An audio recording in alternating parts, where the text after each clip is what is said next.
some. Perhaps it's a new word, but it's the right word. The word I want to talk to you about from the life of Joseph is a word pronounced Providence. You've heard it, Providence, Rhode Island. They came up with the word Providence for Rhode Island off of this word. Providence is a subset of another word. So let me give you the first word because providence comes underneath it. The second most important thing you need to know in your Christian experience, the first thing you need to know in your Christian experience is the gospel. You need to know how to come to faith in Jesus Christ for your eternal destiny, for your salvation. That's the most important thing to know. But the second thing you need to know is about God's sovereignty. Sovereignty. 1 Timothy chapter 6, verse 15 says that God is sovereign. That is, he is the absolute ruler, controller, and sustainer of his creation. That's sovereignty. It's the ultimate ruler, the person who has the last say-so. And here it is, nothing sits outside of God's sovereignty. There are no events over which he does not rule. There are no things. If it is created, he runs it. That's sovereignty, the ultimate ruler over all of his creation. Underneath sovereignty is a word that couples with it, and that's the word providence. Providence is the way God arranges things to achieve his sovereign purposes.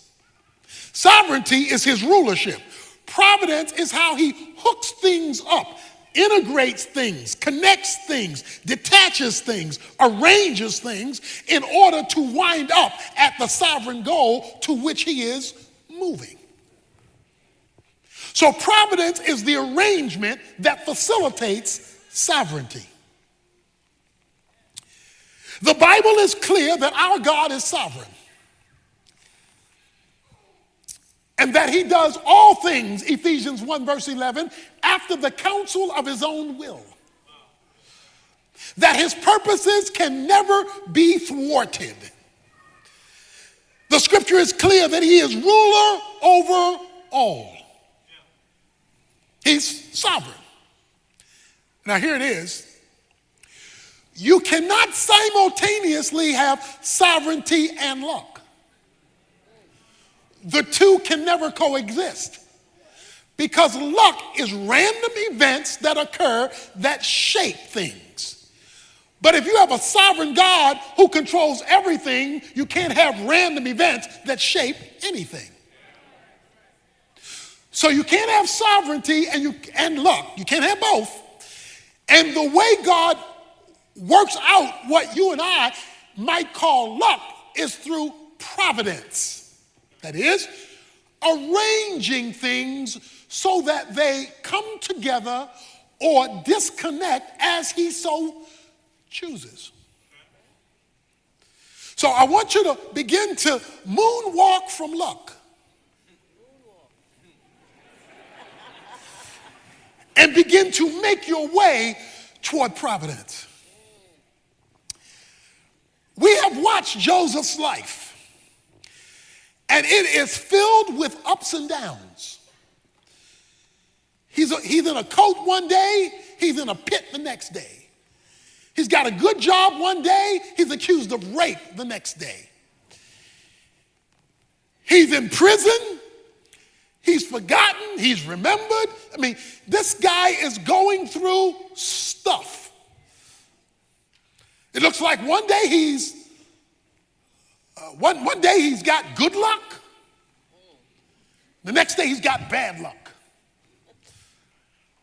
But look at how Joseph looked at his life in verse 19 and 20. But Joseph said to them, "Do not be afraid, for I am in God's place. As for you, you meant to evil against me, But God meant it for good in order to bring about this present result, to preserve many people alive. You know what he just said? God did this on purpose. What looked like an unlucky day and a lucky day was God fulfilling his purpose to bring me to my destiny.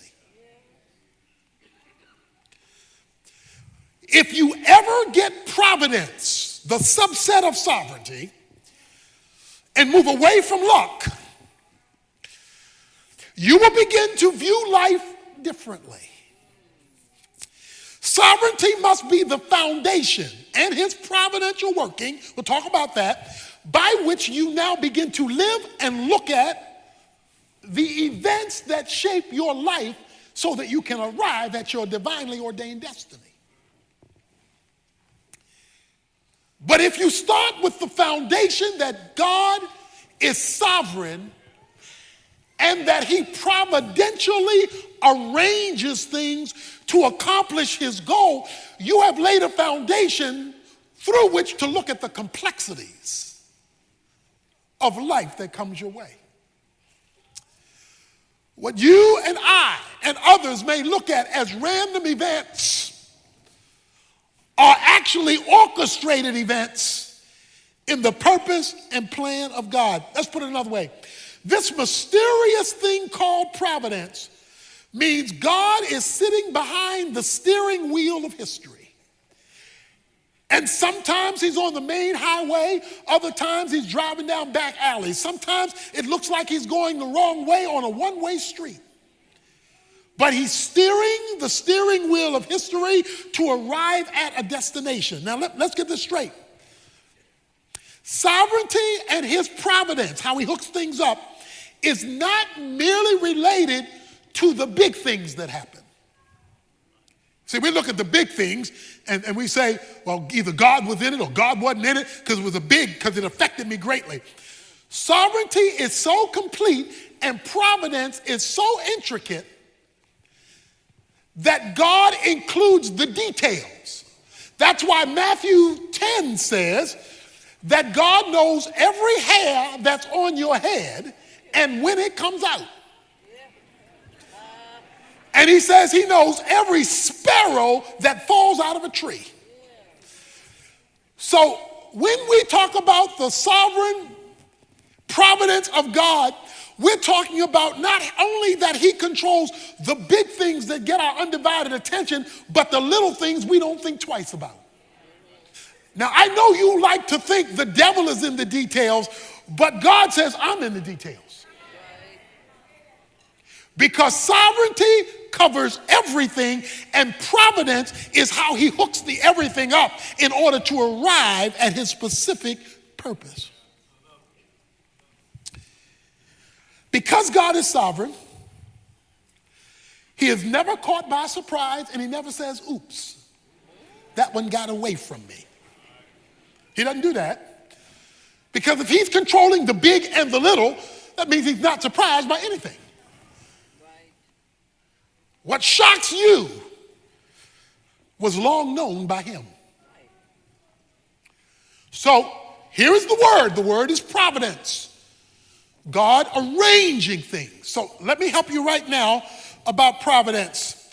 The Bible says in Romans chapter 11, verse 33, God says that his ways are unsearchable. You can't Google his providence. You cannot sit at your computer and Google God's ways and get the intricate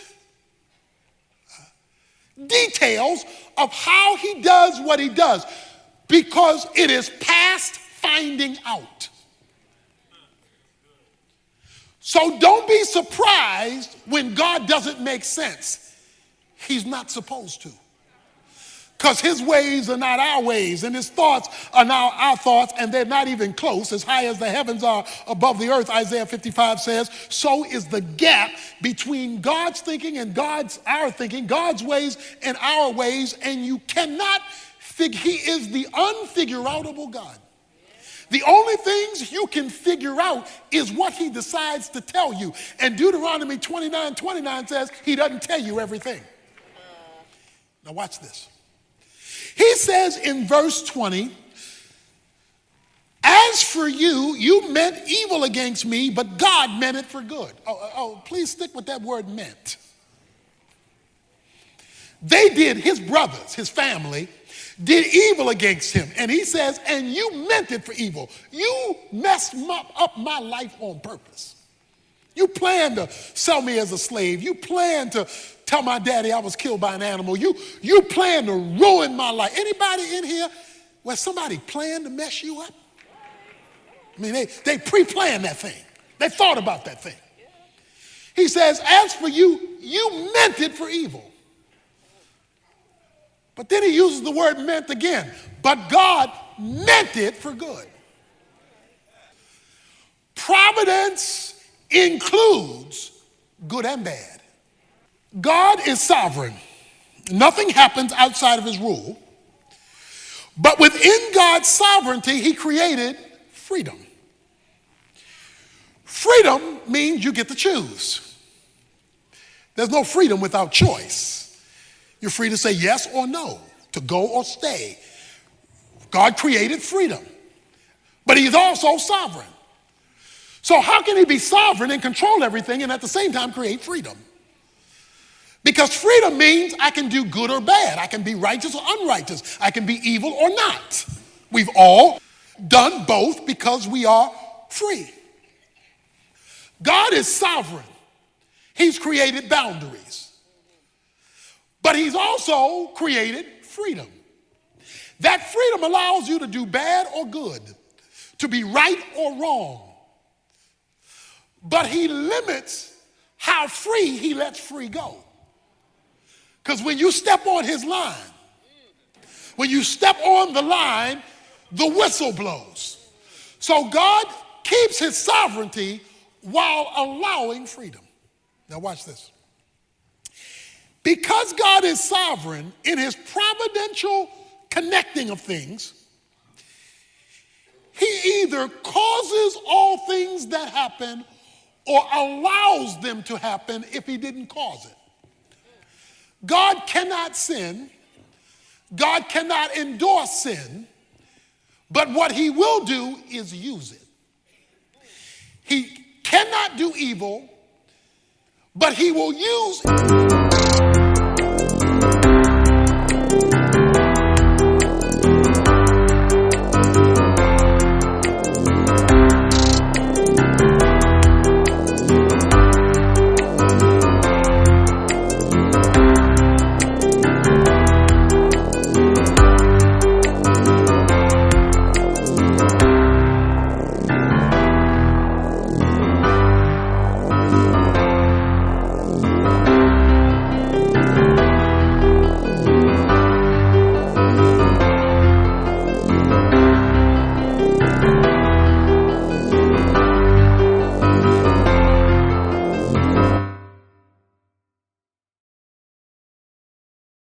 Evil to accomplish his purposes.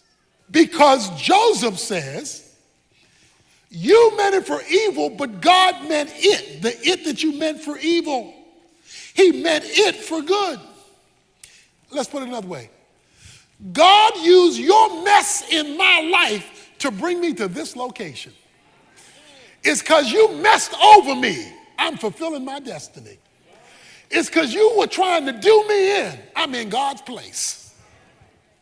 See, when you got a sovereign God like that, who can take folk messing over you to bring you to where he wants you, you don't want to hang out with luck. You want to hang out with providence. Because providence is how he arranges it for it to happen. Look, God is so good at his providential work of hooking stuff up and arranging stuff in order to accomplish his sovereign purposes. Luke 22. Jesus told Peter, the devil has asked permission to mess up your life, to sift you like wheat, and permission has been granted. So the devil is not just the devil is God's devil. Because even he only gets to be a good devil by permission. That's how sovereign God is. The devil doesn't even get to be good at his job without a divine okay. I know that's messing with you. But we've got to deal with the fact that God is sovereign. He says, you meant it for evil. You were out to get me. But God used that thing to bring me to this location. And when you're dealing with the providence of God, watch this now, you never see all there is. You never see all that's taking place. You never see all the details that God is working out behind the scenes. In fact, what you do see often doesn't connect. There are parts that don't seem to relate to one another. That's because God is always doing more than one thing at a time. He's dealing with 50 million things at the same time. That's what makes him such a unique being. He can take billions of people at the same time and connect everything in order to accomplish our purpose and his destiny in our lives. And he's doing it all at the same time. But because we can't see it, sometimes it doesn't look like he's doing a thing. Sometimes it looks like he's asleep. Sometimes it looks like the phone is busy. Sometimes it looks like he's on vacation. That's because all you see is what you see. And if all you see is what you see, you do not see all there is to be seen. He says, you meant it for evil, but God meant it for good. In order to accomplish his purposes. Don't think that the King of Kings and Lord of Lords and the sovereign of the universe can't run over a situation that gets in his way. And as long as you have a sovereign God who controls providential activity, that means the people, the problems, and the circumstances in your life don't have the last word. Because God can run over anything that gets in his way. His position demands it. Providence, the sovereign hand of God, ruling and overruling all things. You meant it for evil. But the idea here is that God in his providential working takes good and bad to bring about, I like this, the present result. What is his present result? This man has reached his destiny. He's in the place God was taking him all the time. It took him 22 years to get here. When we started, he was 17. This is 22 years later. So it took him 22 years to arrive at this spot.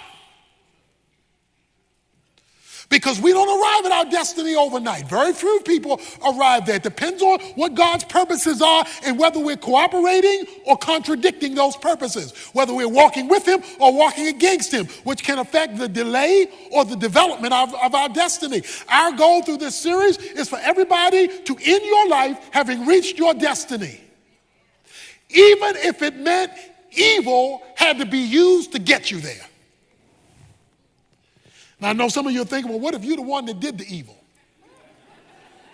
That's another sermon for another day. But God never endorses it, but he does use it. Here's the goal of God's providence. You know the scripture well. Romans 8:28. All things work together for good to them who love God and who are called according to his purposes. All things work together for good to those who love God and are called according to his purposes. God's goal in our destiny is always his glory and our good. God is the master weaver. And things are rarely as they appear. You have to know that. Well, there's a statement in this story. I love this statement. Jacob, Joseph's father, he says this. He thinks Joseph is dead. Benjamin, his son, is being held hostage by Joseph, for those who've read the story. They're getting ready to lose Simeon. They're hungry because there's a famine in the land. And Jacob did like many of us when everything is going wrong. He threw up his hands and said, all these things are against me. You ever felt like that? Nothing's right. Everything's wrong. And what's broke gets broker. Just everything is just wrong. He says, all these things are against me. Little did he know. Joseph was fine, prince in Egypt. Benjamin was fine, Joseph taking care of him. Simeon was going to be fine, and they were all getting ready to go up to Egypt to eat. Because you never see all that God is doing when you're looking at it. You only see that piece that he wants to show you right now. You say, why won't you show me the whole thing? So that you learn to walk by faith and not by sight. So that you and I learn to walk by faith and not by sight. We had a cruise to Alaska. It was a cruise, the Urban Alternative, our national ministry, we had a cruise for our donors, and we went to Alaska. A number of years ago, we went to Alaska, and on our way back, the captain said, we're going to hit a storm. The captain said, we're going to hit a storm, and it might be a rough storm. And boy, was it a rough storm. Because we were in a storm, and it was dark outside. Sister Evans picked up the telephone and said, I want to speak to the captain. I sat on the side of the bed and went, oh, Lord. She said, I want to speak to the captain. The lady said, the captain cannot come right now. We're trying to weather this storm. He cannot come right now. I'm so sorry because, this is turbulent, so we cannot come right now.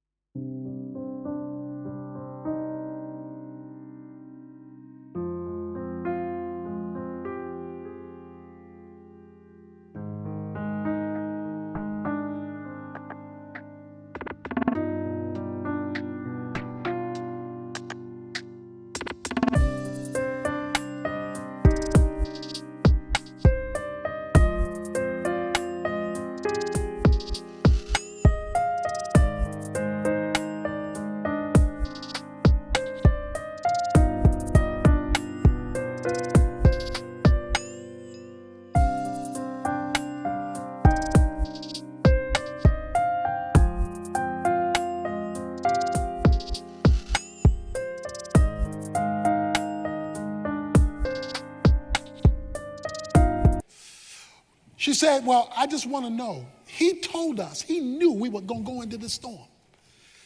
He could have gone through the inside passage and bypassed being directly out in the open ocean in the storm, and we could have bypassed a lot of this storm. That was an option. But he didn't take the inside passage. He took us, and we have 200 guests on the boat, and they're having this miserable experience because the captain didn't go the safer, smoother route. He took and I want to know why he would do that and give us this much discomfort. The lady said, well, I'll relay the message to the captain, but he can't come to the phone right now. This is a serious situation we're in. So the phone was hung up. I took a deep breath. A few minutes later, the phone rang. And it was the assistant to the captain. And the assistant to the captain told Sister Evans, Sister Captain said, this is rough. And I know it's bad, but you need to understand one thing. This ship was built with this storm in mind. When we were in dry dock and we were putting this baby together, we knew we would hit a day like this. We knew we would hit a day when there would be all the world would collapse and there would be a storm like this, and all of that was taken into consideration before we ever launched. So even though it's uncomfortable and even though it's difficult, I just want you to know that you're going to reach your destination safely. Even though it's difficult sailing right now because of what was built here and because of who's in charge here, we're going to get you from where we took you back to where you came from, and you're going to get there safely. You may be on rough seas right now. You may be in turbulence right now. It may be dark right now. But your trial is on a ship that was built with this trial in mind. Because you got a captain who knows how to weather the storm. You've got a captain who knows how to guide the ship. And you've got a captain who knows how to deliver you to your destination safely. Because even though the storm may mean it for bad, God means it for good to all who love him and who are called to his purpose. So leave luck alone. Get you some providence so you can have confidence in the circumstances of life.